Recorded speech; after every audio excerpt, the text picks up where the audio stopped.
All right, let's talk about the latest headlines that are shaking up global politics. You know the name, Donald Trump is back in the news, and this time, it's global crisis mode.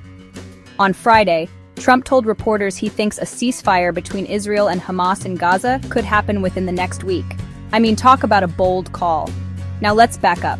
The situation in Gaza is, well, beyond dire. Since the last ceasefire broke down in March, nearly 550 Palestinians have lost their lives, most just trying to get food. That's not just a news story, that's a humanitarian nightmare. Even the UN Secretary General said the search for food must never be a death sentence. Trump's approach? He's saying the US is pumping in aid, money, food, the whole lot. But here's the kicker. He's calling out other countries for not stepping up. It's too bad other countries aren't helping out, he said. Classic Trump, putting his diplomacy in the spotlight and demanding more from the world stage. But here's where it gets interesting. There aren't any public negotiations happening right now. Nobody saw this announcement coming. Hamas wants a total end to the war. Israel wants its captives back, and both sides seem miles apart. So, is this optimism, or just Trump being Trump? We'll find out, but one thing's for sure. If a ceasefire really lands this week, it'll be a diplomatic earthquake. But that's not the only deal Trump's been working on.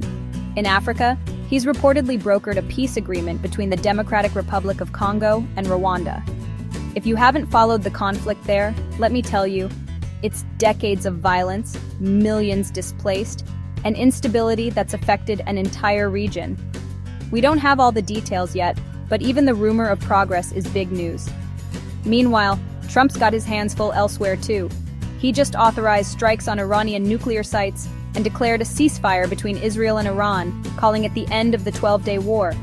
He's also hinting about sending Patriot missiles to Ukraine. The guy's calendar is stacked. Bottom line? Whether you love him or hate him, Trump's making moves on the world stage that nobody else is pulling off right now. Gaza, Africa, Iran, he's in the headlines for a reason.